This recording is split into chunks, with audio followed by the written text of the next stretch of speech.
Kita melihat di pelajaran-pelajaran sebelumnya sudah ada tentang tulah-tulah, lalu tulah yang terakhir anak sulung mati, lalu Paskah bagaimana apa yang Tuhan perintahkan kepada Musa untuk bangsa Israel buat, dan akhirnya inilah saatnya Eksodus atau keluaran, di mana bangsa Israel keluar dari Mesir dan akan melewati Laut Teberau. Ada kemenangan yang luar biasa gitu. Kemenangan luar biasa dari sisi orang Israel, dan ada satu kekalahan yang luar biasa juga dari satu bangsa yang besar. Kita harap semua ini ceritanya keren gitu ya. Cuman kan kita tahu bahwa ini bukan akhir dari kitab Keluaran. Karena ingat, Keluaran tidak berakhir di Teberau.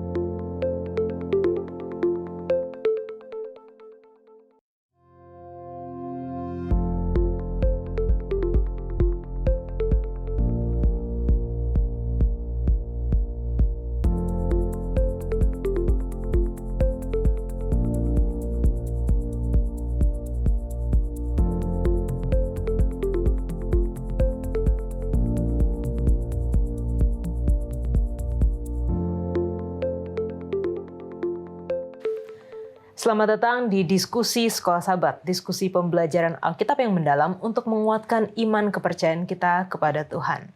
Senang sekali bisa terus menemani pemirsa sekalian di dalam pembelajaran Sekolah Sabat kita dari pekan ke pekan, pelajaran ke pelajaran, yang sepanjang triwulan ketiga tahun 2025 ini kita membahas Kitab Keluaran.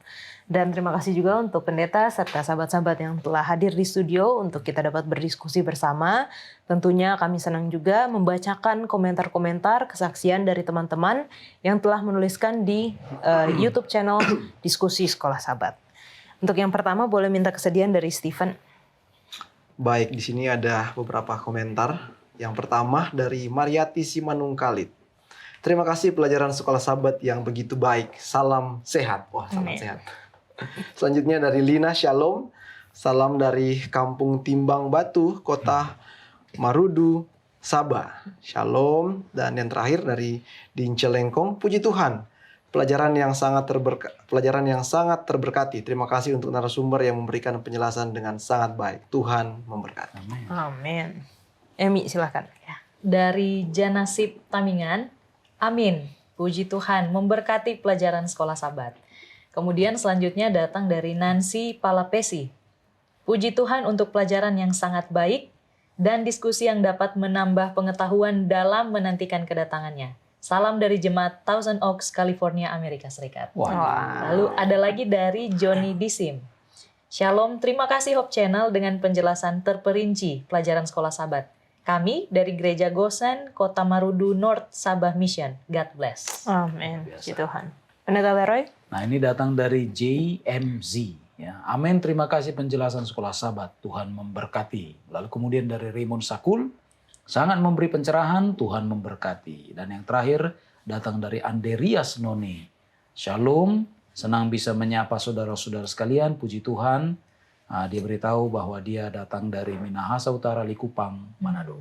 Amin, puji Tuhan. Senang sekali kita menerima komentar-komentar kesaksian dari teman-teman di seluruh Indonesia dan bahkan di luar negeri juga ya. Bagaimana program ini dapat membantu saudara-saudara teman-teman semua di dalam pembelajaran secara pribadi, keluarga dan juga jemaat. Dan kami masih memiliki buku Sekolah Sabat seperti yang ada di tangan saya ini.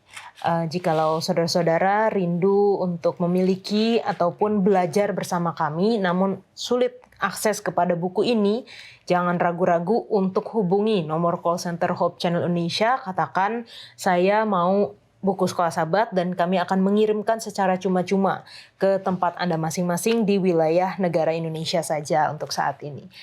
Baik, kita sudah masuk kepada pelajaran yang ke-6, yaitu melewati Laut Merah atau Laut Teberau. Nanti akan ada penjelasannya ya mengenai Laut Merah atau Laut Teberau ini.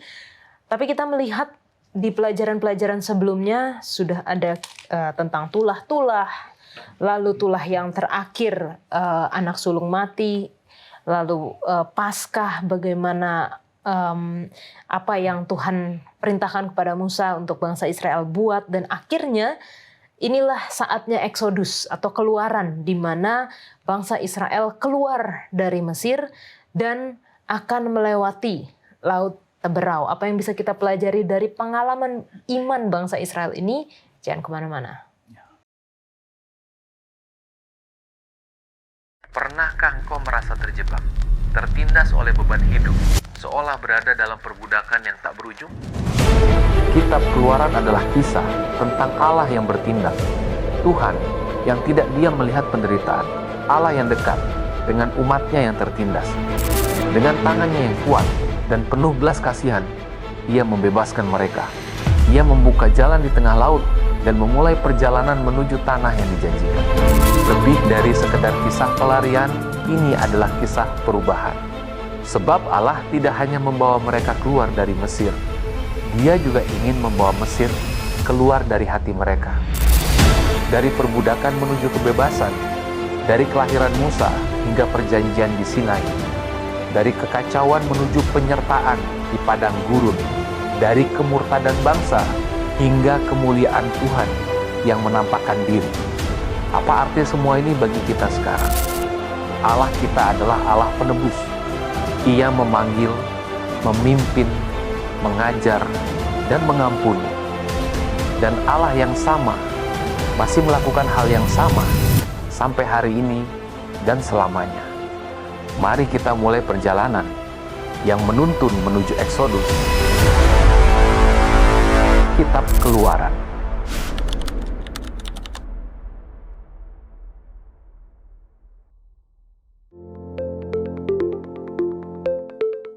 Pelajaran ke-6 dengan judul Melewati Laut Merah.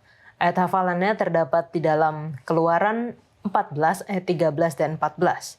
Tetapi berkatalah Musa kepada bangsa itu, "Janganlah takut, berdirilah tetap, dan lihatlah keselamatan dari Tuhan yang akan diberikannya hari ini kepadamu. Sebab orang Mesir yang kamu lihat hari ini tidak akan kamu lihat lagi untuk selama-lamanya. Tuhan akan berperang untuk kamu dan kamu akan diam saja." Kita akan memulai diskusi kita dengan doa dibawakan oleh Stephen. Baik, mari sama-sama kita tunduk kepala, kita berdoa. Terima kasih Tuhan untuk waktu yang indah pada saat ini ketika Tuhan izinkan kami untuk kembali mempelajari akan firman Tuhan melalui pelajaran sekolah Sabat. Kiranya Roh Kudus-Mu hadir di tengah-tengah kami di tempat ini ketika kami sedang berdiskusi, dan juga untuk setiap pemirsa Hope Channel yang menyaksikan ini, sehingga kami semua sama-sama sambil belajar diterangi dengan Roh Kudus Tuhan dan kami mengerti akan pelajaran ini ya Tuhan. Oleh karena itu kami mau serahkan diskusi ini ke dalam tangan Tuhan. Inilah doa kami, dalam nama Tuhan Yesus kami sudah berdoa. Amin. Amin. Bicara mengenai laut nih ya, apa pengalaman menarik dari teman-teman atau pendeta di sini, pengalaman di laut yang paling berkesan, Stephen? Nggak banyak sih untuk pengalaman laut, sebenarnya nggak banyak. Tapi kalau boleh diingat-ingat, palingan menyeberang sih ya, menyeberang pulau. Jadi naik kapal untuk penyeberangan dari satu pulau ke pulau yang lain. Yang menarik adalah ternyata dari waktu sebelum saya percobaan pertama ya, ternyata yang saya alami adalah goyangannya itu. Maksudnya kita beraktivitas tidak seperti yang di darat ya, pendeta. Ternyata kita berjalan, bahkan duduk, terjadi goncangan-goncangan. Itu yang kalau di kehidupan nyata kita di darat kita nggak rasakan, tapi melalui di laut, di kapal itu yang kita alami. Pas turun masih berasa goyang-goyang ya. Kalau dari Emi? Iya, kalau aku juga kalau mengingat sih sebenarnya pengalaman di laut itu waktu di kapal ya Kak. Waktu itu pernah sekitar mungkin 3-4 hari di kapal. Menyeberang pulau juga. Dan aku ingat satu malam pernah saking cuacanya kurang baik, itu sampai kapalnya sangat goyang dan kami di bagian paling bawah itu sangat terasa gitu gayanya, bahkan kalau ke atas sempat dilihat ada seperti kemasukan air sedikit. Jadi sempat gugup juga. Nah, tapi besokannya ketika cuacanya reda, saya lihat lagi di pinggiran kapal itu di laut ada lumba-lumba. Jadi pengalaman itu yang nggak bisa saya lupain. Wah, luar biasa ya. Kalau Pendeta Leroy? kami di Pangandaran waktu itu bersama dengan para pendeta. Lalu mereka bilang, itu di situ Nusa Kambangan katanya. Lalu saya tanya kepada perahu ya, artinya nelayan-nelayan itu, nah, termasuk yang menyewakan lalu saya bilang, pernah ke Nusa Kambangan saya. Oh mau ke sana katanya kan. Akhirnya saya ajak para pendeta, ayo ke Nusa Kambangan gitu. Jadi kami pergi dengan perahu, tapi memang belakangnya, bukan penjaranya ya. Jadi dari belakangnya. Dan demikianlah dalam perjalanan kan, berapa kali mati dan hampir hantam karang. Rupanya ada karang-karang juga yang luar biasa, padahal sudah dalam. Jadi kalau kami terbentur sedikit itu hancur. Gitu. Hancur perahu. Dan ombaknya itu ya luar biasa lah ya. Artinya dengan kapal kecil, sampai yang dipakai ya, supaya menyimbangkan kan, Wah, itu ngeri sekali. Kecil itu.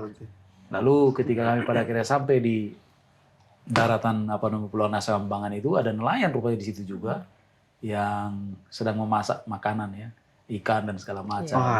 Ya kita nikmati itu. Dan kami beberapa ya teman-teman katakan, ada nggak cara jalan darat dan naik bus gitu kan? Nggak mau lagi. Karena berat itu tantangan. Lalu saya bilang, rata-rata kan anak laut. Ayo pulang kita. Kita nggak mau pulang mereka. Tapi memang ya rupanya udah tunggu ya. Rupanya saya juga tidak terlalu kasih pesan sama istri mau kemana. Yang penting ke sana. Dia tahu ke saya. Setelah dia tahu bahwa saya pergi, dia marah. Marah dia. Kamu ini mana sih? Ya namanya pengalaman. Baik, terima kasih Pak Pendeta. Wah, saya juga ingat waktu itu pernah, bukan di laut sih, waktu itu kita cuman wisata aja di Lampung, terus gimana waktu foto-foto di tempat yang karangnya rendah gitu kan. Tapi saya ide gitu, saya mau foto di situ yang agak jauh gitu kan. Lalu nanti diambil dari atas pakai drone gitu.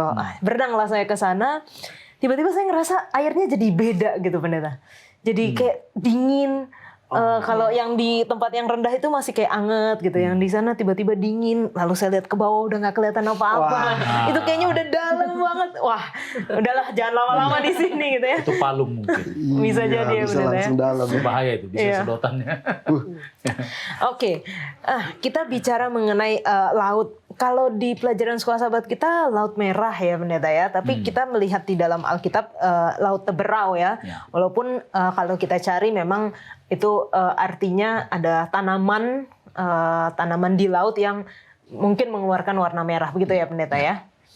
Nah, kalau kita mundur sedikit, bagaimana akhirnya Firaun itu mengizinkan bangsa Israel untuk pergi, dan sekolah sahabat kita juga menyatakan bahwa ada hal menarik yang diminta oleh Firaun. Stephen. Iya, jadi ini masih kelanjutan dari kisah, maksudnya dari pelajaran sebelumnya ya, yang akhirnya bangsa Mesir menerima sampai tulah yang ke-10, dan itu sangat mengerikan. Ternyata setelah menerima itu, setelah terjadi kejadian tersebut, bahkan sekolah sahabat menuliskan di sini adalah itu satu hal yang aneh gitu. Satu hal yang aneh bahwa akhirnya Firaun katanya memberikan izin gitu. Bahkan memanggil akhirnya memberikan izin kepada bangsa Israel melalui Musa dan Harun. Oke, kalian pergilah bersama dengan ini. Bahkan silakan beribadahlah, bahkan ya disuruh beribadah kepada Tuhan kalian. Tapi ada pesan yang menarik di sana. Jangan lupa untuk memberkati, pohonkan berkat untuk saya gitu, untuk bangsa Mesir itu. Walaupun nanti di depan kita akan lihat apakah ini satu tanda dari sebuah pertobatan atau seperti apa. Itu mungkin yang nanti kita akan coba, atau tambahan dari pendeta atau Emi. Apakah itu tulus sebagai pertobatan, atau siapa saja bisa melakukan hal yang sama walaupun dia tidak bertobat. Itu. Jadi saat itu terjadilah hal itu. Akhirnya Firaun memberikan izin untuk keluar, bahkan meminta beribadah, minta untuk memberkati dia. Kalau kita baca lebih lanjut, di sini ada dorongan juga dari rakyatnya ya, bahwa suruhlah mereka pergi katanya. Dia suruhlah mereka pergi, nanti kami mati semuanya. Mungkin yang sebelumnya hanya anak sulung, takutnya mereka lama-lama kalian bahkan kami semua bisa mati. Akhirnya disuruh pergi gitu, seperti itu.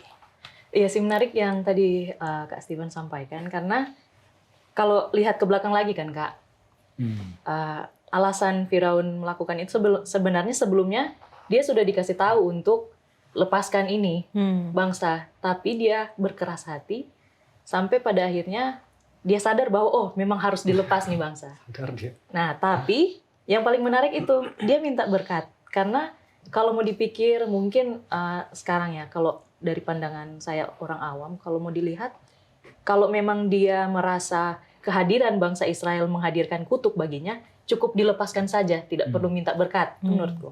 Nah, tapi yang jadi menarik kan, kenapa juga dia minta berkat? Kan harusnya dilepas saja, sudah cukup melepaskan kutuk kan? Nah, jadi menarik ketika Firaun minta berkat, yang lebih menariknya lagi adalah kalau dilihat dari sisi pelajaran untuk kita sekarang, kadang kita pernah melakukan apa yang Firaun lakukan sekarang, dalam hal seperti ini.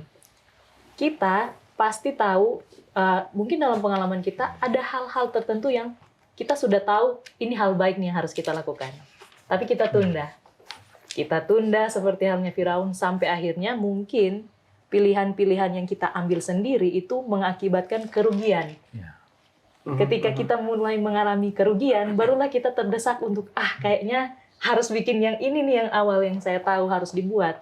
Nah, tapi masalahnya ketika kita terdesak karena hal itu membuat pilihan baik yang kita ambil selanjutnya terkesan seperti, oh karena saya bikin ini, supaya saya tidak makin rugi, saya bikin ini dan saya berharap semoga ketika saya bikin ini, keadaan saya dipulihkan. Artinya kita seperti agak meminta timbal balik dari apa yang kita lakukan kepada Tuhan ya, seperti yang dilakukan Firaun. Nah, dan mungkin itu yang jadi pelajaran juga bagi kita sekarang, kalau ada hal baik yang mungkin kita tahu bisa kita lakukan, cobalah untuk lakukan. Dan kalaupun, bukan berarti yang saya bilang ketika ada kerugian jangan cari Tuhan, bukan.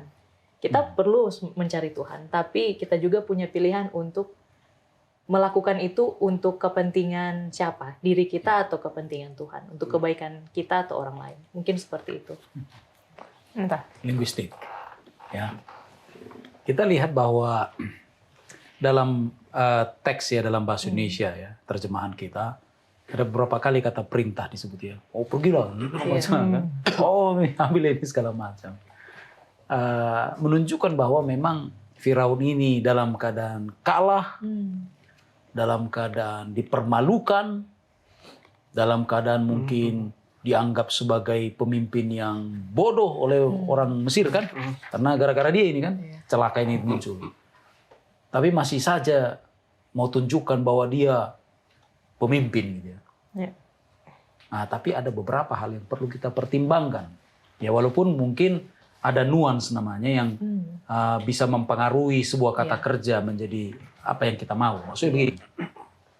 Dalam linguistik kan begini. Ketika ada controlling verb, bentuknya misalnya adalah kata perintah, imperatif. Maka ini bisa mempengaruhi, entahkah itu indikatif atau subjunktif, menjadi agak sedikit lebih powerful. Begitu ya.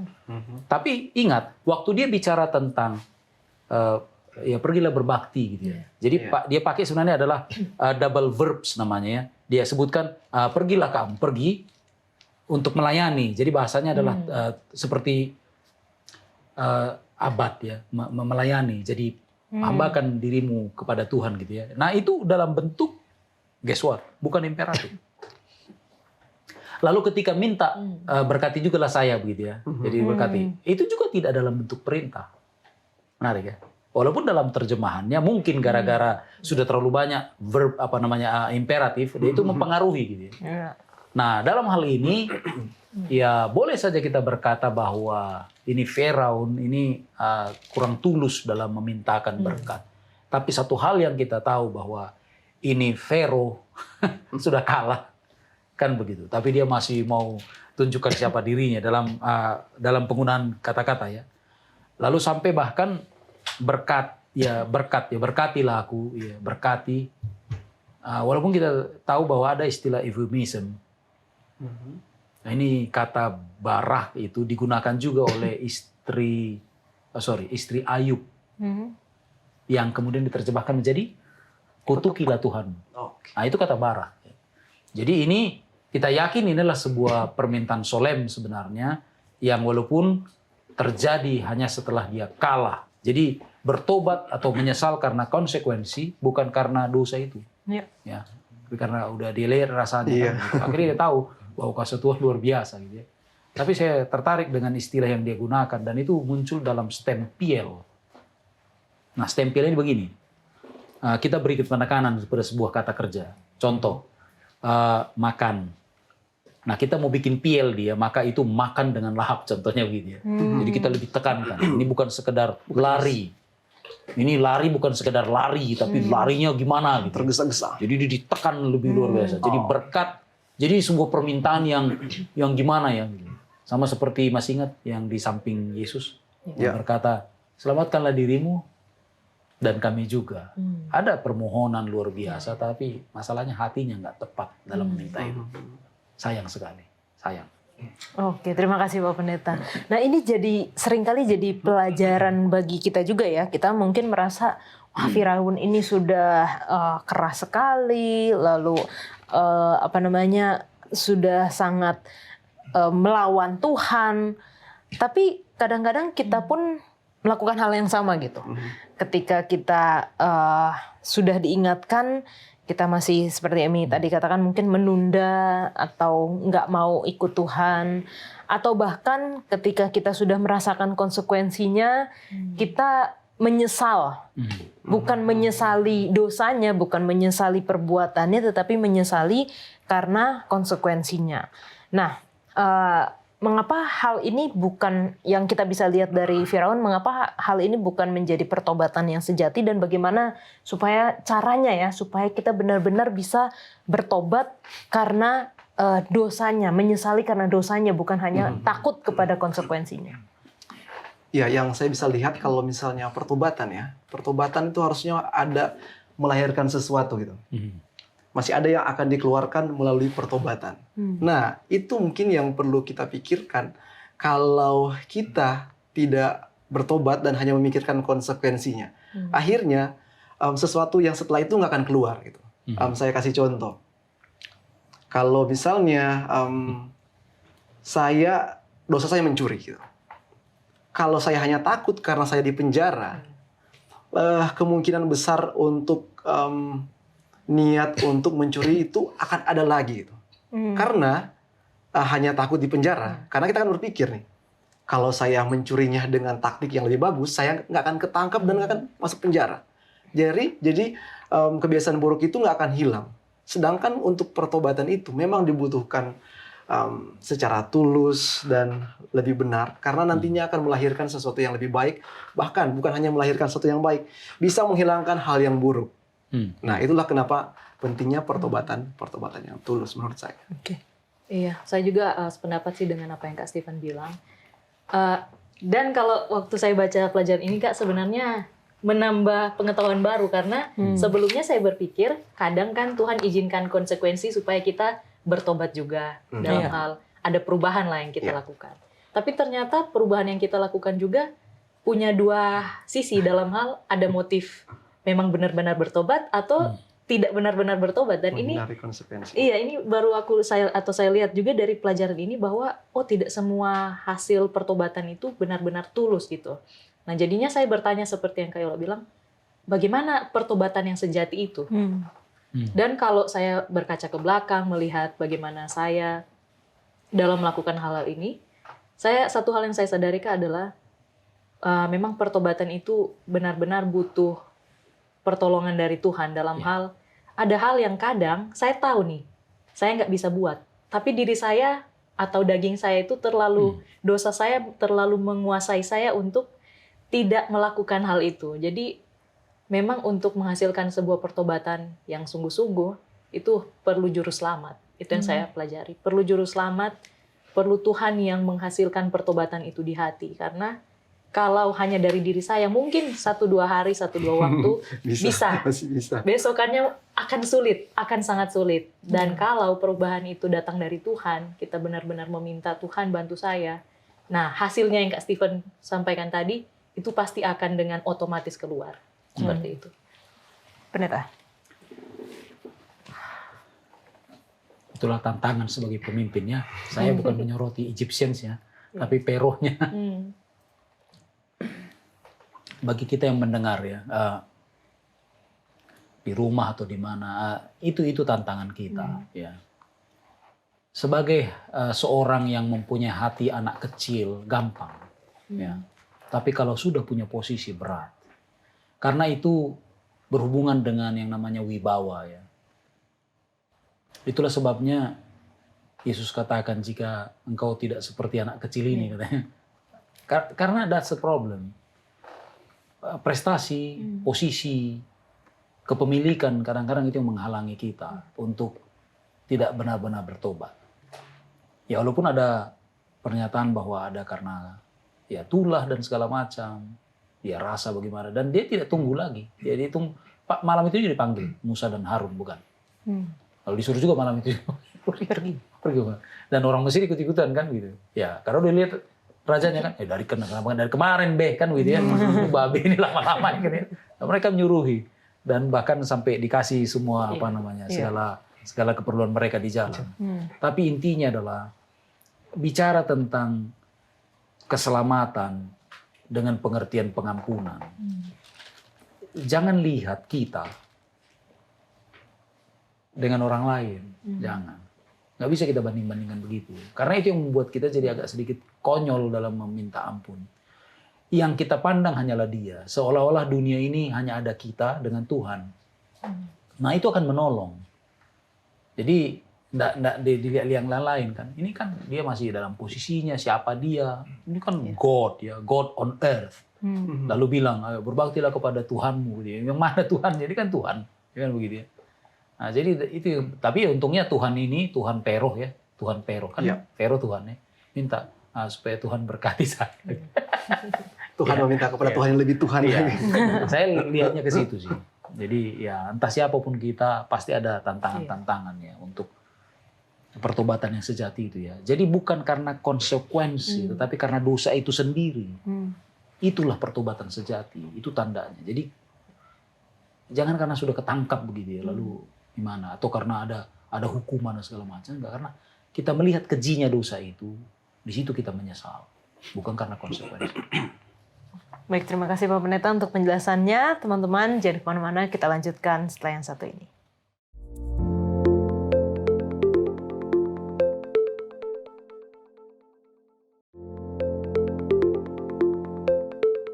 Kalau di pelajaran pekan lalu kita telah membahas mengenai anak sulung, tetapi anak sulung yang menjadi korban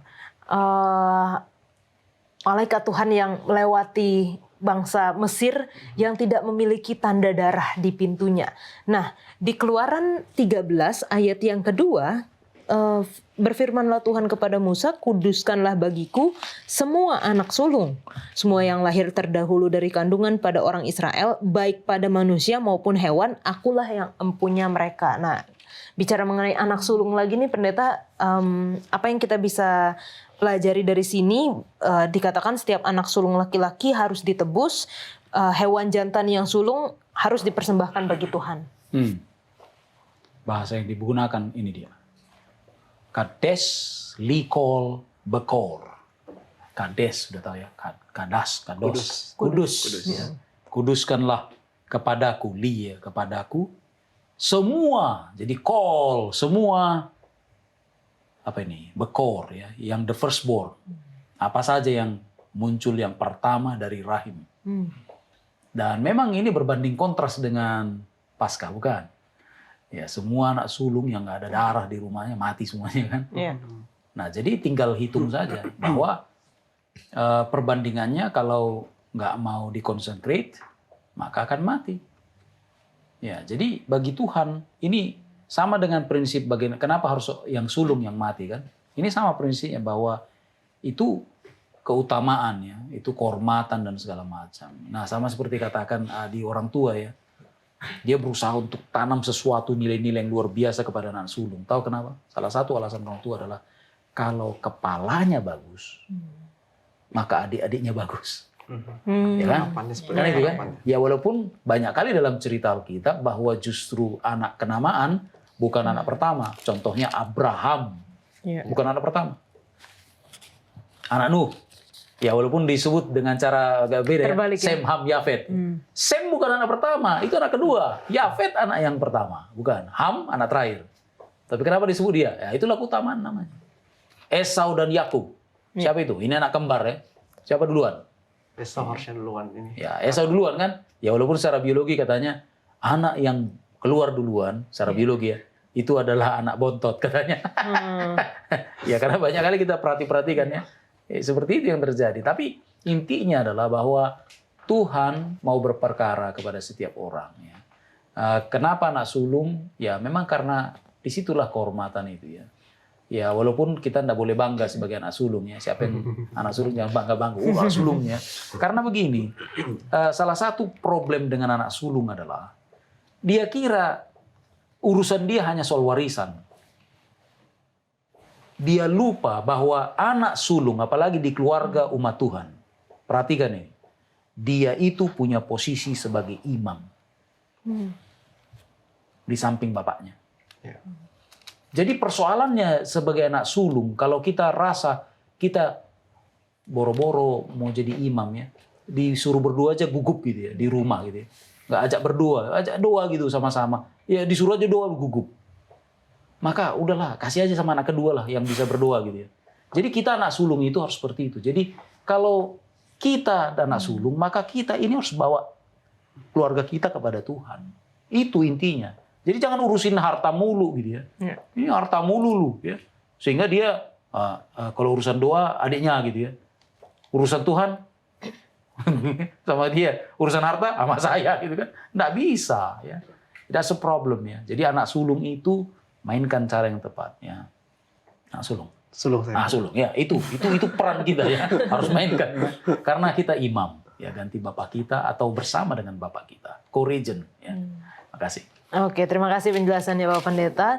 Dan di dalam perintah ini untuk menguduskan anak sulung, lalu mengingat kembali bagaimana Tuhan membawa bangsa Israel keluar dari Mesir, di pasal yang sama, Keluaran 13 ayat 16 dikatakan hal itu harus menjadi tanda pada tanganmu dan menjadi lambang di dahimu.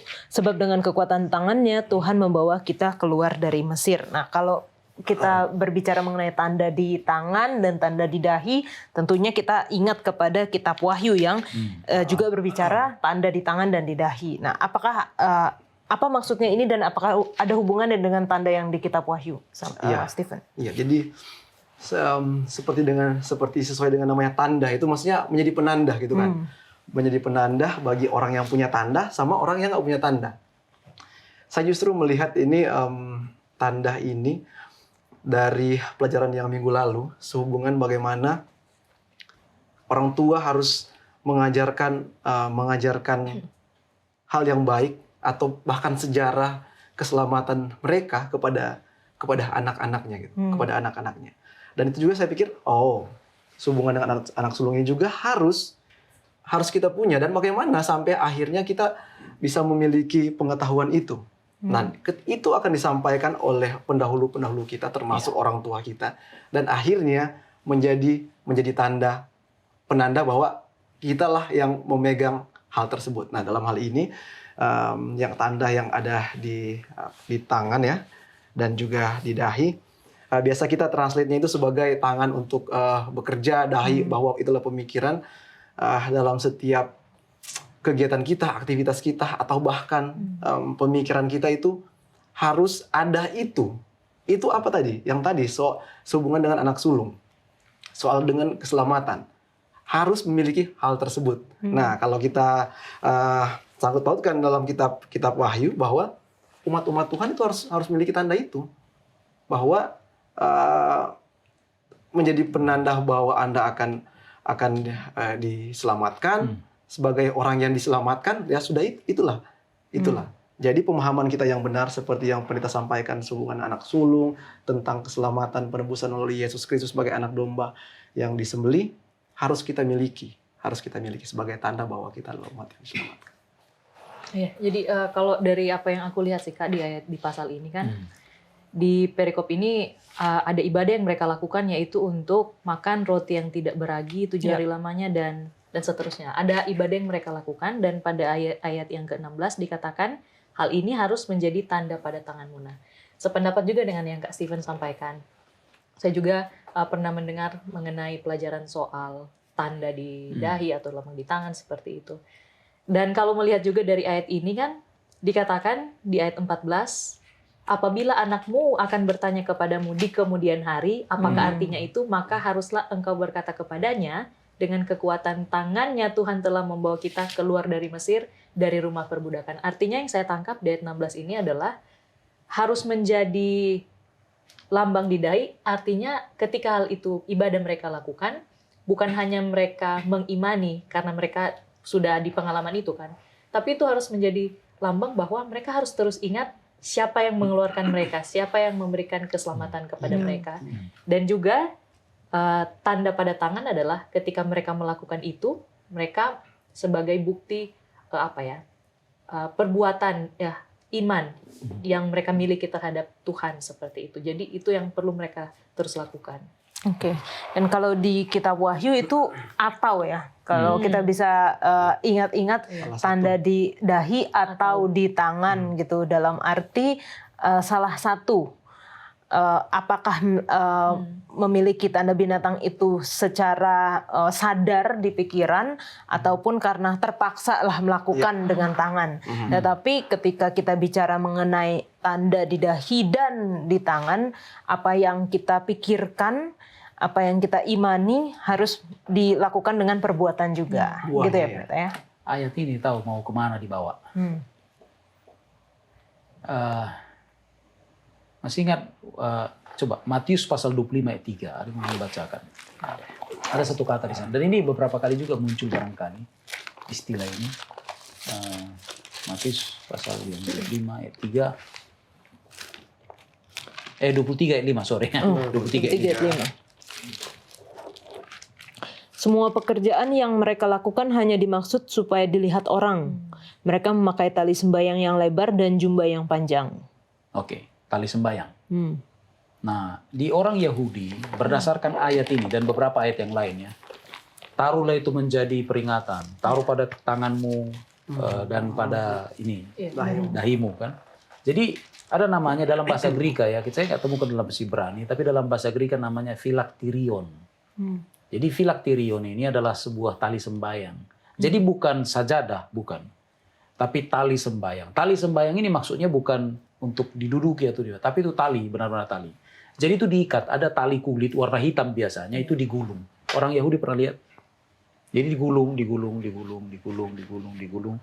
Lalu kemudian ada di ujungnya itu nanti ada seperti kotak, dan kotak itu berisi Torah. Lalu itu dekat dengan jantungnya, jadi itu tangan kiri yang diikat. Jadi pada waktu mereka sembahyang itu diikat. Biasanya laki-laki. Nah, tapi ingat yang di dahi bagaimana? Ada juga tali yang sama diikat, lalu mereka ada di sini. Nah, jadi seperti kotak. Seperti orang Korea, Korea Selatan ada di kotak di sini, tapi mereka bikin di sini, ini di sini. Nah, itulah perlengkapan untuk ibadah anak Yahudi. Ditambah mungkin kipah ya. Tapi biasanya kalau pakai itu dia udah lepas itu kipahnya kan. Nah itu maksudnya. Jadi buatlah itu menjadi peringatan. Maksudnya Paskah itu seperti pada tanganmu dan pada dahimu. Jadi itu dibuat sama mereka, dan rupanya orang Yahudi atau mazhab Yahudi membuat itu lebih ekstrim lagi, sehingga Torah itu bahkan dihafal mati. Ya, jadi bukan hanya dalam pembentukan fisik, tapi itu memang dimasukkan ke dalam kepala. Karena anak Yahudi umur 5 tahun kan sudah harus diperkenalkan dengan imamat contohnya. Umur 12 tahun sudah kelar itu Torah kan begitu ya. Itu anak Torah namanya kan. Kalau nggak selesai ya bye-bye gitu ya. Kalau kita kelas baptisan aja baru dokter kalan aja dong. Ini umur 5 tahun mereka sudah mendapat bacaan khusus imamat. Ya kan? Nah, itu yang terjadi. Jadi ini tanda-tanda yang dimaksud supaya mereka tetap ingat tentang identitas mereka. Ini bicara identitas ya. Bahwa kami ini adalah satu bangsa yang keluar karena tangan Allah yang terancung. Kan begitu. Kami buat begini, kami buat begini. Jadi ini adalah satu bani, ya satu generasi, satu bangsa yang atasnya nama Tuhan disebut. Karena Tuhan yang keluarkan. Jadi dalam makna rohani kita juga begitu.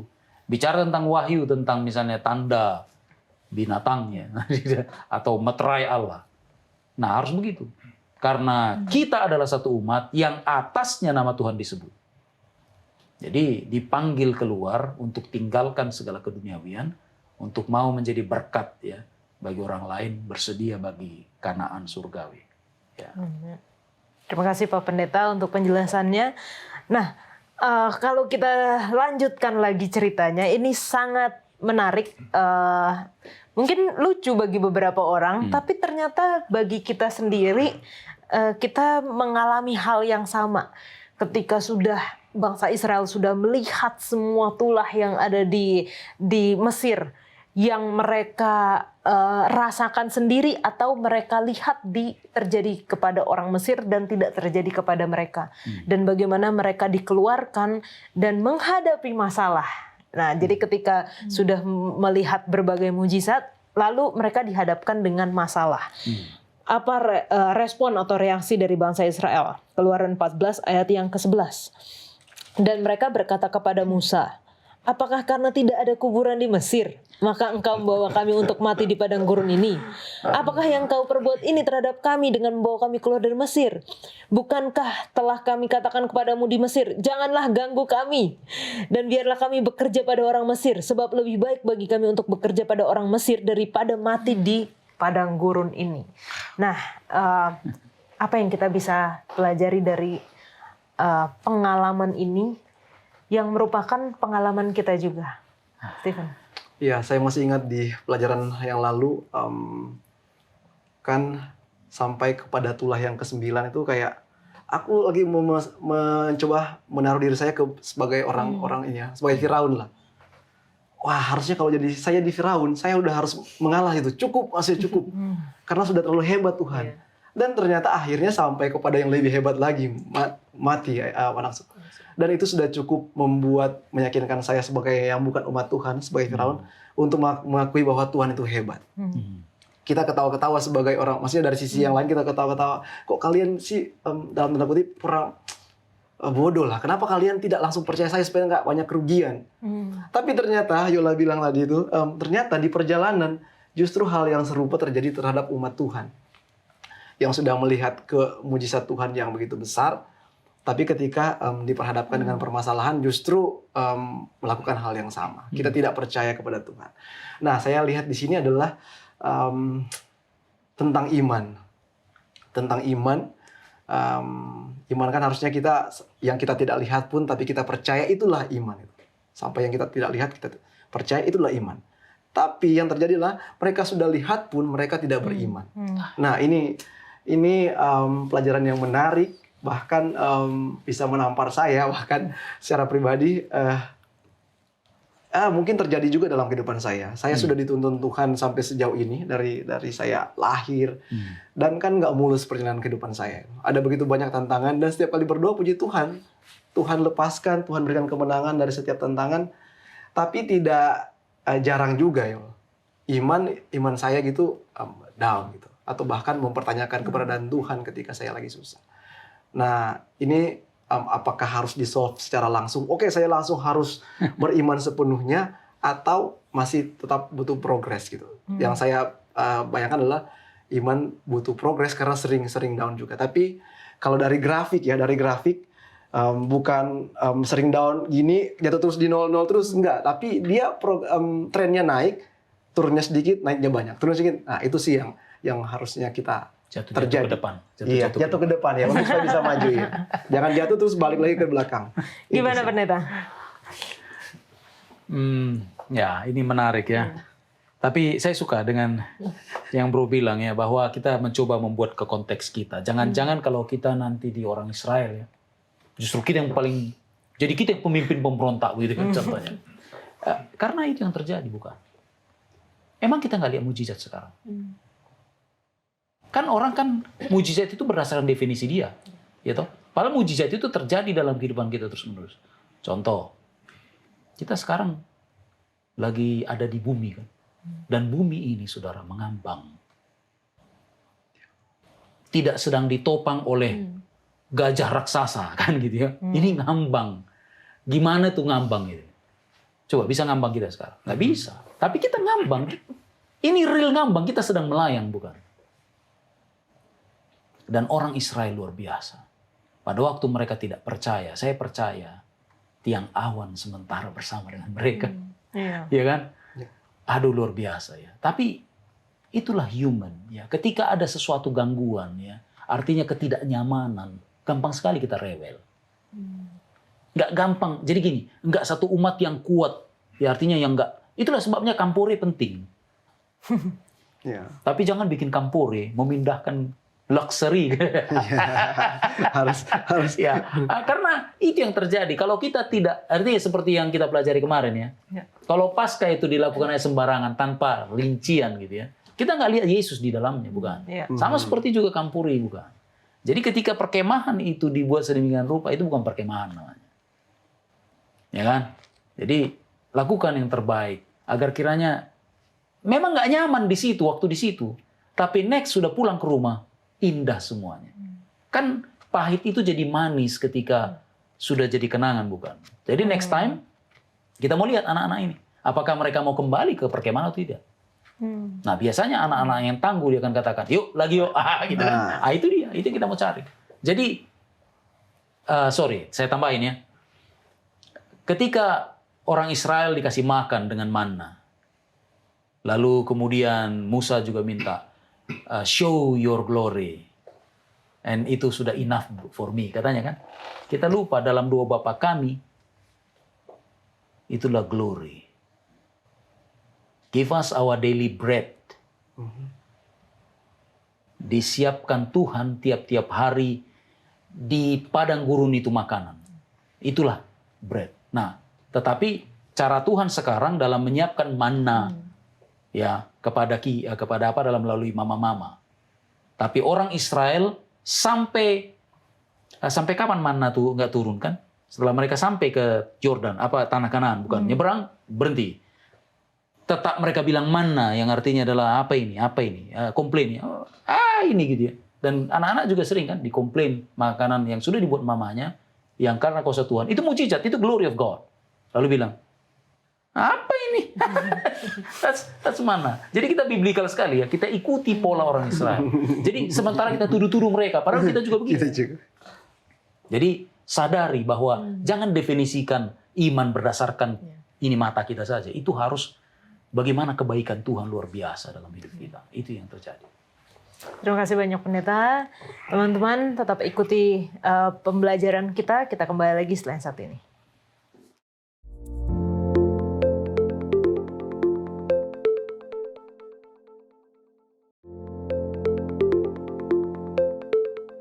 Apa 4 poin nasihat Musa kepada bangsa Israel dan aplikasinya bagi kita di zaman sekarang? Apalagi di dalam Keluaran 14 ayat 14, Tuhan akan berperang untuk kamu dan kamu akan diam saja. Nih, apa nih yang kita bisa dapatkan dari hal ini?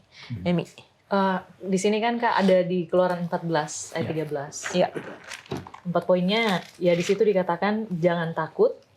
Kemudian berdirilah tetap, lalu lihatlah keselamatan dari Tuhan yang akan diberikannya hari ini kepadamu. Lalu yang Kak Yola bilang tadi, Tuhan akan berperang untuk kamu dan kamu akan diam saja. Nah, ini sebenarnya sangat relate juga dengan kita sekarang karena sangat sering kalau ada seperti yang pendeta sampaikan sebelumnya, ketidaknyamanan terjadi atau ada hal yang membuat kita berada di luar zona nyaman lah seperti itu, atau mungkin yang mendesak kita sangat gampang, bahkan sangat mudah bagi kita untuk jadi lupa, atau bahkan di pelajaran yang sebelumnya bilang jadi kurang iman sebetulnya. Ya, itulah kenapa pelajaran ini sangat penting untuk kita, bahwa menyadarkan kita bahwa kadang di situasi seperti itu kita butuh untuk percaya gitu. Makanya yang Musa katakan jangan takut, kita harus punya iman, karena kan yang mempengaruhi tindakan kita dari pikiran kita juga, itu yang pertama. Nah, kemudian kenapa berdiri tetap, kemudian lihat keselamatan dari Tuhan, itu juga adalah sebuah bentuk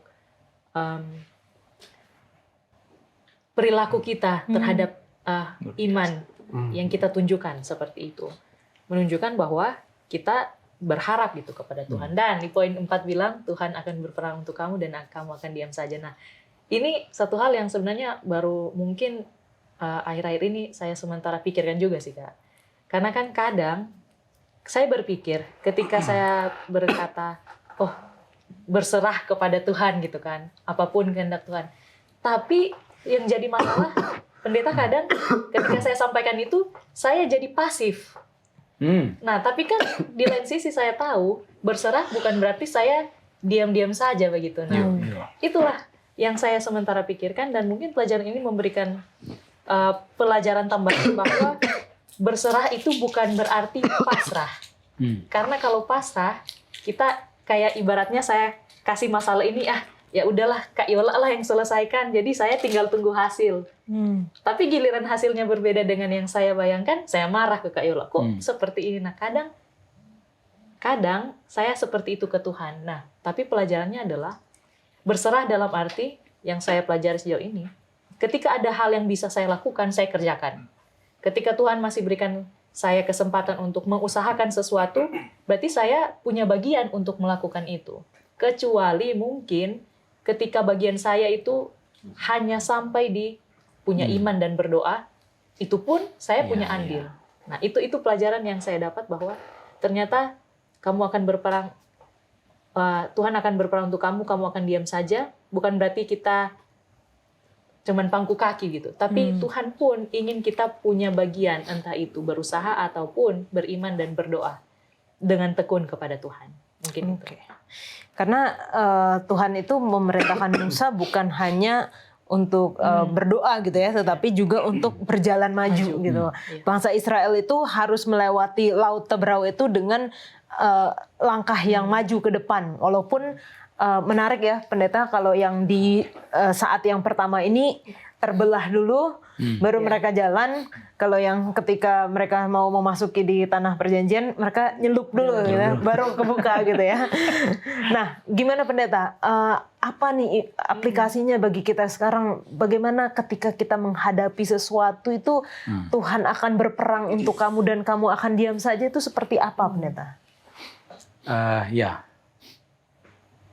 saya mulai dari belakangan ya. Yang dimaksud adalah to hold your peace. Nah, tak ada kata salom di situ. Yang ada adalah karash. Ini kata yang berbeda lagi ya. Tapi artinya kira-kira gitu. Yang bisa diterjemahkan juga, dan kau akan diam saja. Nah, itu maksudnya adalah bahwa ketika kita sudah serahkan kepada Tuhan, seperti yang Yesus katakan, marilah kepadaku, hai engkau yang berbeban berat dan letih lesu. Seperti ilustrasi yang sering disampaikan kan, adalah seorang bapak yang melihat tetangganya berat sekali jalan gitu ya, dengan beban. Lalu dia bilang, kau boleh naik katanya, karena bak terbuka, naik di belakang. Lalu dia naik, tapi tetap memikul bebannya gitu ya, tetap di mobil itu gitu ya, di truknya itu kan. Jadi artinya aplikasinya adalah diam saja ini adalah menyerahkan kepada Tuhan apa yang. Jadi gini, kenapa saudara khawatir? Karena kita kurang yakin dengan kemampuan kita kan? Ya serahkanlah kepada Tuhan. Tapi kalau kita masih khawatir, berarti kita belum menyerahkan kepada Tuhan. Lalu yang menarik lagi ketika kita bicara jangan takut, mengapa kita takut? Kan ini repot ya, tapi ideologinya adalah begini. Kita takut, dan Tuhan bilang jangan kamu takut, artinya aku ini lebih besar daripada yang kau takuti. Our problem sering adalah karena kita kurang percaya kepada Tuhan, jadi kita takut dengan banyak hal. Jadi Tuhan itu lebih besar. Jadi ketika dia bilang jangan takut, ya yakin aja bahwa dia lebih besar daripada permasalahan itu. Lalu ketika disebut berdiri teguh, itu maksudnya tetap stabil dalam iman. Lalu dia katakan lihatlah keselamatan dari Tuhan. Nah ini yang agak susah kita lakukan karena kita distracted. Ketika disebut lihatlah, maksudnya itu fokus ke situ. Fokus kepada janji Allah. Fokus pada berkatnya, bukan pada masalahnya. Saya mau katakan, ketika Tuhan katakan lihatlah, emang gak ada masalah? Ada. Ada tetap hujan? Ada. Matahari panas? Ada. Lapar? Ada. Tapi fokuslah pada janji itu. Ketika Tuhan katakan lihatlah, dia lihat. Jadi harus ada namanya kacamata kuda, bukan kacamata saya, kacamata kuda gitu. Jadi lihat, hanya itu saja dilihat ya. Tuhan bilang, nah itu caranya. Tetapi ingat ada 4 ini. 4 ini harus seperti apa ya, benang ya, berjalin satu sama lain untuk membentuk satu umat yang luar biasa. Karena boleh saja kita fokus pada janji Tuhan, tapi kemudian kita tidak bertindak. Ya toh, sama seperti orang. Ya mau dapat lamaran gitu ya, artinya mau dapat pekerjaan. Ya berdoa, bagus. Tapi tidak pernah kirim aplikasi. Gimana caranya dia? Nanti orang akan kasih tahu. Ya bisa saja mujizat terjadi kan. Tapi ya ora et labora itu kan penting ya. Iya. Jadi sekali lagi saya mau katakan terima kasih untuk 4 ini ya. 4 hal ini penting ya. Tapi harus terjalin karena ketika kita diam saja pun istilahnya diam saja, tapi hanya satu bagian itu kita mainkan, diam saja, mau diam saja, itu namanya yang pasif. Tapi kalau sudah 4 ini main, ini nggak pasif lagi. Ini bukan manusia yang pasif lagi. Ini adalah manusia yang bergerak. Tapi ingat, 4-4-nya harus main. Jangan hanya maka kau akan diam saja. Iya. Itu namanya orang yang cuek gitu ya. Enggak ya. Tapi kita ada 4 ya. Pandang Tuhan, berdiri teguh, apalagi katanya jangan takut. Jangan takut itu bukan hanya being ya, tapi itu sebuah aksi ya. Jangan takut. Oh saya pemberani. Berarti saya pemberani. Berarti being kan. Tapi enggak, ini action. Iya. Do not be afraid. Itu harus dianggap itu action ya. Jadi it's not only our inner something ya. Berani gitu. Enggak. Ya, terima kasih. Baik, terima kasih penjelasannya Pak Pendeta. Wah, luar biasa ya. Waktu kita terasa sangat sempit sekali, tapi masih ada satu pembahasan, satu pasal yang ini luar biasa. Karena ada nyanyian Musa, nyanyian Miriam ketika mereka telah melewati Laut Teberau ini. Dan kita bisa menemukan kembali di kitab Wahyu ada nyanyian Musa yang sama gitu. Jadi apakah isi dari nyanyian Musa ini dan hubungannya dengan Wahyu di Wahyu 15 ayat 2-4, orang-orang yang telah ditebus menyanyikan nyanyian Musa dan nyanyian anak domba. Stephen. Iya, jadi kalau kita mau lihat kenapa mereka bernyanyi kan, itu dari kisah sebelum-sebelumnya, bagaimana kita bisa melihat ini sekolah sahabat menyampaikan bahwa ada kemenangan yang luar biasa gitu.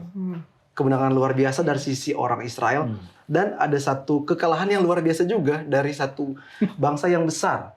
Iya. Gitu ya. Jadi satu kekalahan yang luar biasa dan kemenangan yang luar biasa. Dan terjadilah satu ekspresi yang dilakukan oleh bangsa Israel, yaitu menyanyikan lagu pujian. Pertanyaannya, lagu pujiannya tentang apa? Apakah tentang kita berpesta karena kita sudah menang? Enggak. Di sana disebutkan bahwa itu semua tentang Tuhan itu sendiri. Bagaimana Tuhan yang sudah menuntun mereka, bahkan siapa Tuhan. Kalau kita bisa baca bagaimana katanya mereka memuji Tuhan yang sangat perkasa itu, karena mereka sudah lihat sendiri, bahkan mereka sudah diselamatkan. Dan dihubungkan dengan Wahyu pasal 15, saya coba baca di sini, ternyata di situ adalah memang benar, itu adalah nyanyian bagi mereka yang menang, umat-umat yang menang. Tapi itu nanti sebagai umat yang sudah menang di dunia yang berdosa ini ya, nanti kelak hal yang sama juga mereka lakukan ketika mereka sudah menang, mereka nyanyikan lagu pujian untuk Tuhan. Kalau aku lihat juga sih Kak, kan isi dari Keluaran pasal 15, isi nyanyiannya beda. Gitu. Saya bertanya, apa yang membedakannya? Nah, kalau saya anak muda gitu kan, kalau relate dengan sebuah lagu tuh kayak, kok bisa sama gitu ya? Apa yang disampaikan oleh penyanyi atau penulis ini kok bisa kena di saya? Jadi saya menyadari bahwa ternyata ini adalah nyanyian pengalaman mereka juga. Itulah kenapa isinya berbeda dan kenapa dinyanyikannya. Makanya di Keluaran 15 ada hal-hal tertentu yang mereka mention terkait pengalaman mereka dalam menyeberangi laut ini. Dan inilah yang akan menjadi pelajaran bagi saya juga, mungkin bagi kita, bahwa ketika kita sudah mengecap kebaikan Tuhan, maka pujian itu akan keluar dari jiwa kita, bahkan mungkin terucap lewat lagu atau pujian atau bahkan kehidupan kita seperti itu. Tapi kita harus lebih dahulu merasakan kebaikan dan kenikmatan kebaikan Tuhan itu. Seperti itu. Biasa. Neta. Jangan lupa, pasal 15 ada 2 lagu. Oke. Satu lagunya agak panjang, satu lagunya pendek, hanya 1 ayat. Satu itu adalah Musa, nyanyian Musa disebut, dengan orang Israel, Bani Israel secara keseluruhan. Tetapi yang kedua adalah Miriam dengan perempuan. Dan pakai rebana. Jangan lupa, pakai rebana ya, menyanyi. Tapi semuanya itu adalah dalam kaitan pengalaman mereka lepas dari teberau. Dan bagaimana Tuhan melenyapkan ya yang mengejar mereka. Ini adalah lagu baru itu. Yang walaupun mungkin Yola jago musik ya, tidak akan bisa menyanyikan lagu itu karena lagu pengalaman mereka bukan. Ya Tuhan katakan bahwa akan kau nyanyikan lagu baru ya dalam Wahyu, lagu baru ya. Ini lagu baru yang dimaksud, ini bukan lagu sembarangan ya. Tapi itu pengalaman. Oke, kita main bahasa lagi ya. Dalam bahasa Greka, setidaknya ada 2 kata baru. Satu namanya neos. Itu dari situ muncul kata new. New. Ya. Tapi ada juga satu kata, lupa saya apa katanya. Satu lagi. Tapi kata ini bukan bicara tentang baru-baru. Gitu. Tapi baru maksudnya kualitasnya. Ini bukan dempulan, ini baru. Nah, itulah sebabnya ketika disebut dunia baru. Itu bukan dunia baru bumi yang lain, bukan. Itu bumi kita ini. Ketika disebut katanya engkau menjadi jiwa yang baru, bukan artinya Tuhan ambil jadi apa namanya yang transplantasi jantung gitu ya. It is not. Ini new quality of life, new quality of earth gitu ya. Nah, seperti itu. Jadi itulah sebabnya ketika bicara tentang lagu ini, ya ini adalah pengalaman luar biasa bersama dengan Tuhan. Kita harap semua ini ceritanya keren gitu ya. Cuman kan kita tahu bahwa ini bukan akhir dari kitab Keluaran. Karena ingat, Keluaran tidak berakhir di teberau atau di seberangnya. Karena kulminasinya ada di mana? Masih tahu? Keluaran. Kulminasinya sebenarnya terletak pada pembangunan Bait Suci. Ya kan? Mikdash. Nah itu dia. Jadi bukan teberau. Karena kita tahu setelah teberau yang dilingkupi air ya, mereka itu bisa terobos begitu. Pekan depannya di situ. Nah nanti cerita depan ya. Mereka kehausan lalu teriak-teriak air. Kan banyak air tuh. Ya, cuman air laut. Gitu ya. Tapi that's a problem. Ini kita dalam journey itu begitu. That's a problem. Jadi tantangan. Nah itulah sebabnya Wahyu itu kembali ingatkan kita kepada kisah mereka ini dalam nyanyian Musa ya, yang dalam miniaturnya ada di nyanyian Miriam juga. Itulah kita dalam perjalanan. Ya. Jadi jangan pernah yakin bahwa oke, yang penting saya sudah selamat dari kejaran musuh, dari kejaran setan. Ingat, kita bahkan bisa jatuh tanpa setan. Ya kan? Udah, memang ada musuh, ada lagi mereka. Tapi mereka masih jatuh kan, jatuh bangun. Tapi untung saja mereka jatuh ke depan. Maju. Terima kasih. Baik, terima kasih Pak Pendeta. Sebagai kesimpulan dari pelajaran pekan ini, dari Pendeta boleh berikan. Oke lah. Saya hanya sampaikan kesimpulan praktis yang saya temukan di pelajaran ini. Luar biasa ya, saya terjamah luar biasa. Allah itu penyelamat kan. Maka oleh karena itu kita percaya kepadanya dalam situasi, bahkan situasi yang mustahil pun. Lalu iman, kita juga pelajari, tapi iman ini juga membutuhkan namanya pasangannya. Namanya jodohnya adalah ketaatan. Penurutan. Jadi iman, penurutan. Ada orang percaya gitu ya. Menurut enggak? Enggak nurut gitu ya. Susah saya percaya kepada Tuhan, tapi nyabung di sana kan segala macam. Lalu artinya iman memerlukan ketaatan itu maksudnya adalah kita menanggapi firman-Nya dengan tindakan ya, tidak boleh tidak. Lalu jangan lupa pekan lalu kita juga sudah pelajari tentang to pass on ya, to pass it on ya. Artinya ajaran-ajaran heritage yang kita miliki itu kepada generasi berikutnya tentang karya Allah ya. Bukan pass it on, ada orang tua juga atau ada tokoh gereja yang suka sekali dia mempas itu on, tapi untuk menonjolkan dirinya, tahu nggak? Ini gereja ini kalau nggak ada jangan gitu ya. Tapi karya Allah dalam diri kita ada bedanya dia. Lalu pujian, jangan lupa orang Kristen itu adalah orang-orang yang menyanyi. karena Tuhan baik. Ya, kapan terakhir kali ciptakan lagu, Yola? Anak saya hari Jumat kemarin ya, dia ciptakan lagu, lalu diminta nyanyikan kan. Saya terharu sekali ya. Saya sudah bilang sama dia, tolong siapkan itu nanti kalau lagu spesial. Lalu kan terpisah ya, saya pelayan di mana, dia pelayan di mana. Tapi pada akhirnya ada aja orang tuntun yang nggak tahu lah caranya. Tidak ada komunikasi, lalu diminta nyanyi lagu baru. Dan tahu apa yang terjadi. Ketika lagu itu dikumandangkan, banyak yang menangis. Banyak yang menangis, khususnya orang-orang yang kita nggak sadar dia adalah orang yang terbeban. Jadi sama beban yang ada dalam lagu itu dengan beban dia. Lalu dia bilang, I think Dika, it is not your song. It is Holy Spirit song. That's life. Jadi itu. Jadi izinkan Tuhan menyampaikan lagu itu melalui kita kan. Karena pengalaman itu luar biasa. Dan itu akan memberkati. Jadi bukan hanya berkhotbah. Yola, mainkan yang terus ya.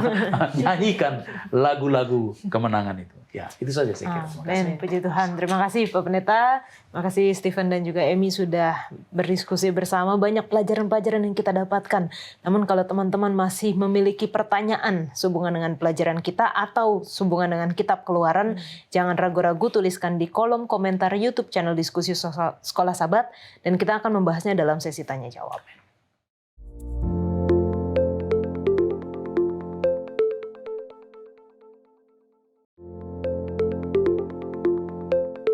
Saat ini kita masuk dalam sesi tanya jawab bersama dengan Pendeta Yohanes Sinaga. Terima kasih Pendeta untuk waktunya. Kita akan menjawab pertanyaan dari teman-teman yang telah menuliskan di kolom komentar YouTube channel Diskusi Sekolah Sabat. Untuk yang pertama ada dari Riwanton Siregar. Musa menjadi suami dan ayah yang baik. Ia menghidupi keluarganya dengan cukup sembari menulis buku. Hidupnya sudah nyaman, namun Tuhan memanggilnya untuk memimpin bangsa Israel. Apa maksud panggilan tugas tersebut? Jawabannya cukup sederhana sih. Panggilannya, maksud dari panggilan itu agar Musa menjadi seorang pemimpin yang menyelamatkan orang-orang Israel dari tanah Mesir. Itu yang sederhananya. Jadi memang dari awal sejak dia lahir, Musa itu memang sudah dipilih Tuhan untuk menjadi seorang penyelamat atau seorang deliverer. Ya, jadi itulah makanya kenapa dia dipanggil untuk keluar dari Midian, karena tujuan utama Tuhan dalam kehidupan Musa itu bukan untuk tinggal di Midian. Begitu. Dan Kak Yola percaya nggak kalau sebenarnya Musa itu udah settle loh di sana. Dia udah menikmati kehidupannya. Dia udah merasa bahwa kayaknya gue bakal pensiun di sini deh. Kayaknya di sini gue bakal lihat cucu gue main-main. Karena udah 80 tahun juga ya. Udah 80 tahun, dia kan bukan orang muda lagi. Dia udah tua. Bayangin kalau nanti misalnya ya kita andai-andai aja nih. Nah, tiba-tiba nanti begitu kakak udah pensiun, kemudian udah tinggal kakak pensiun mau di mana nanti? Ya, anggaplah di Jakarta. Udah tiba-tiba ya dalam usia 80 atau 70 aja lah tiba-tiba Tuhan panggil kakak untuk melayani jadi direktur Hope Channel. Ya pasti kan ya Tuhan gue gak relevan lagi. Dan itulah makanya kenapa Musa ragu-ragu. Karena ya kita suka gunakan kutipan para cendekiawan, kita bilang bahwa 40 tahun di padang gurun itu adalah tahun-tahun di mana Musa mempersiapkan dirinya kan. Itu kita suka bilang kan. Yeah. Tapi Musa gak pernah melihat bahwa tahun-tahun di padang gurun itu adalah tahun-tahun persiapan supaya dia jadi seorang penyelamat. Dia gak pernah mikir sampai situ. Karena bagi dia gue udah nulis buku 2. Ya itu aja pencapaian gue. Saya udah puas dengan semua pencapaian saya. Tapi bukan itu yang Tuhan mau. Tuhan mau supaya dia bergerak dan memenuhi panggilan yang Tuhan telah berikan. Itu yang menjadi maksud utama dari tujuan panggilan Tuhan. Karena Midian itu bukanlah akhir dari tujuan hidupnya. Midian itu hanyalah tempat transit sementara. Nah permasalahannya adalah banyak dari kita itu, kita konten untuk tinggal di tempat transit itu. Kita merasa puas.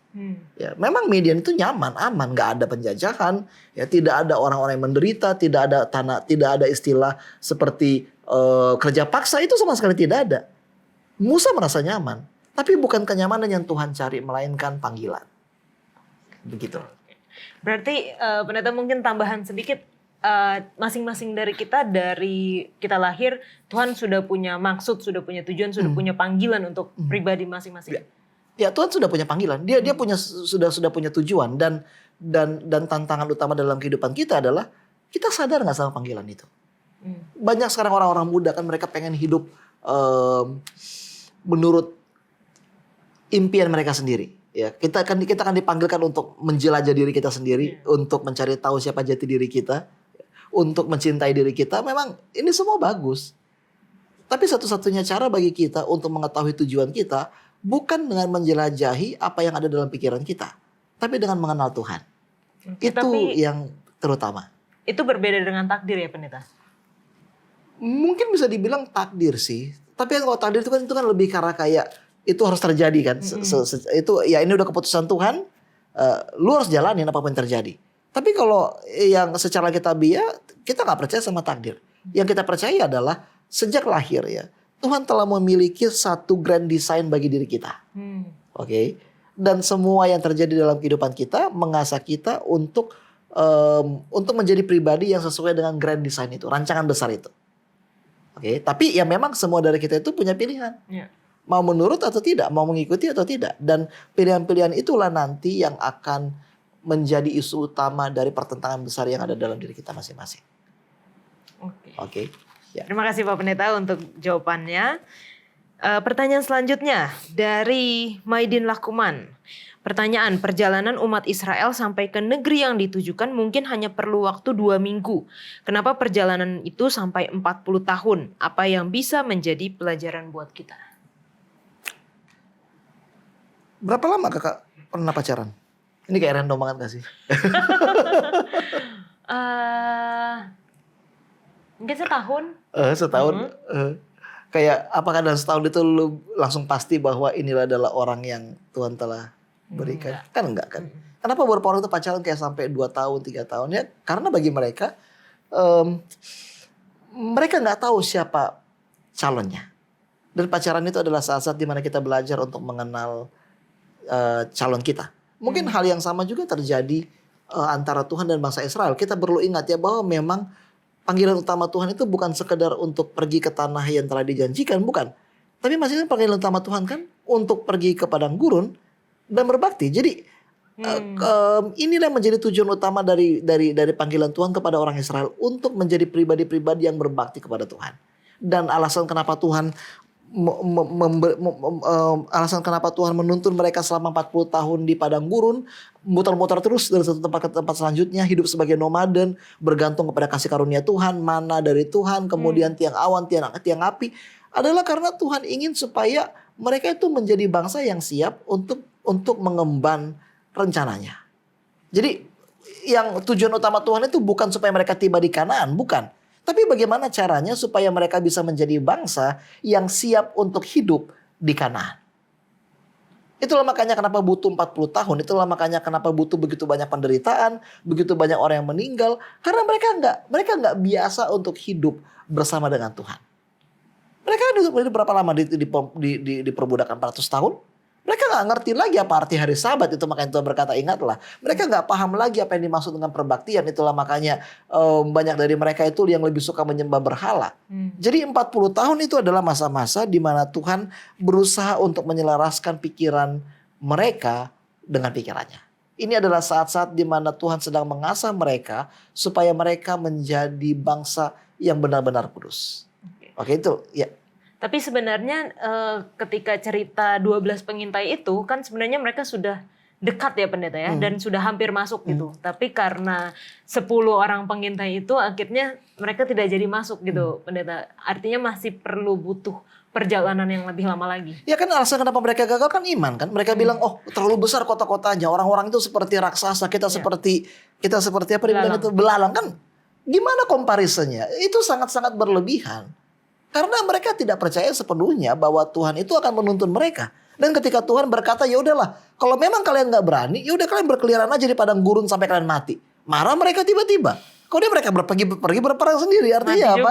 Mereka mati, artinya mereka nggak tahu apa rencana Tuhan. Mereka nggak tahu apa yang menjadi tujuan Tuhan. Jadi mungkin implikasi yang kita bisa tarik ya, terkadang Tuhan itu dipaksa oleh kita ya, supaya Tuhan dipaksa oleh kita, ya, supaya kita itu muter-muter. Oke.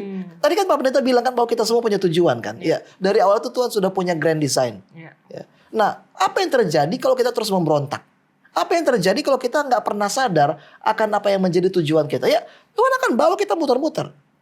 Oke. Masalahnya adalah jarang banget loh bagi Tuhan untuk langsung bilang sama kita, Kayola, tujuanku itu dalam kehidupan lo ini loh sebenarnya.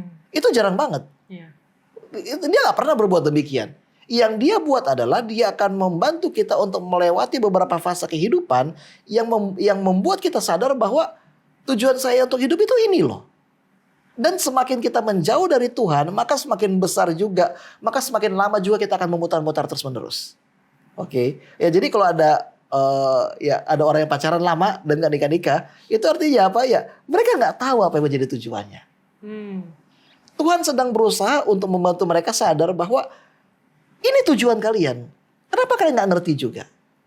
Itulah yang perlu kita ingat bahwa ya Tuhan seringkali membuat kita putar-putar ke sana dulu, ke sini dulu, ke sana dulu, ke sini dulu, supaya kita tahu apa yang menjadi panggilan kita di dalam kehidupan kita. Dan ketika kita tahu apa panggilan kita belajar untuk mengapresiasi panggilannya dan karakteristiknya.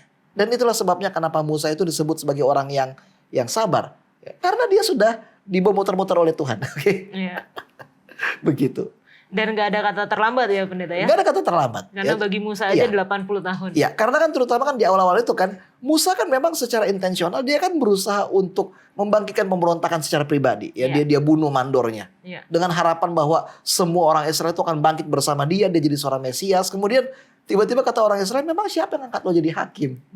Jadi untuk itulah kenapa harus 40 tahun supaya Musa sadar bahwa dia nggak layak. Bukan inisiatifnya dia, tapi inisiatifnya Tuhan. Makanya di paruh kedua dalam pelayanannya, Musa itu lebih terbuka sama Tuhan.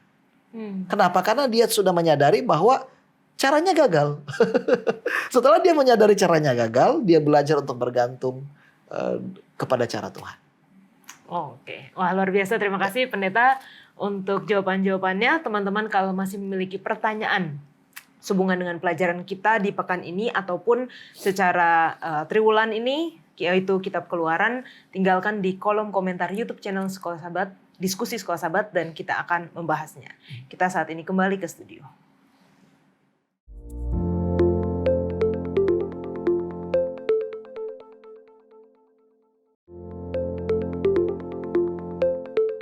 Kita akan menutup diskusi kita dengan doa dibawakan oleh Pendeta Leroy.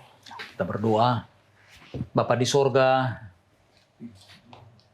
luar biasa pengalaman dari Bani Israel yang Bapak izinkan untuk melalui teberau, namun tak bisa dibinasakan. Sementara di lain pihak ada musuh-musuh dari kebenaran yang justru tenggelam, binasa di laut yang sama. Ini adalah satu pilihan kepada masing-masing kami di zaman sekarang ini, bahwa ada kesulitan, ada halangan di depan, tapi justru itu bisa menjadi solusi, menjadi jalan keselamatan jika kami berserah kepadamu. Tetapi tempat yang sama juga menjadi celaka jika kami tidak bersama denganmu. Karenanya ya Bapa, izinkan kami senantiasa boleh reseptif, terbuka atas pengajaran Tuhan yang membentuk karakter kami, mempunyai iman dan juga penurutan untuk senantiasa memuji Tuhan dengan lagu-lagu pengalaman sejati bersama dengan Tuhan dalam kehidupan sehari-hari. Mohon ya Bapa untuk menjamah kami sekalian, orang-orang muda khususnya, agar kiranya dikuatkan dan memilih Tuhan dalam hidup. Karena ini adalah satu pilihan yang tak akan pernah kami sesali seumur hidup kami. Bahkan ini menjadi pilihan yang terbaik yang pernah kami lakukan dalam hidup ini. Di dalam nama Yesus kami berdoa. Amin. Amin. Terima kasih banyak Pak Pendeta, terima kasih Stephen, terima kasih Emi. Biarlah melalui pelajaran ini kita diingatkan untuk janganlah takut, untuk tetap berdiri teguh, untuk fokus melihat keselamatan dan janji yang Tuhan telah berikan. Karena Tuhan yang sama yang telah berperang untuk bangsa Israel, Tuhan yang sama berperang untuk kita dan kita akan memiliki kedamaian. Kita akan belajar di episode selanjutnya. Tuhan Yesus memberkati.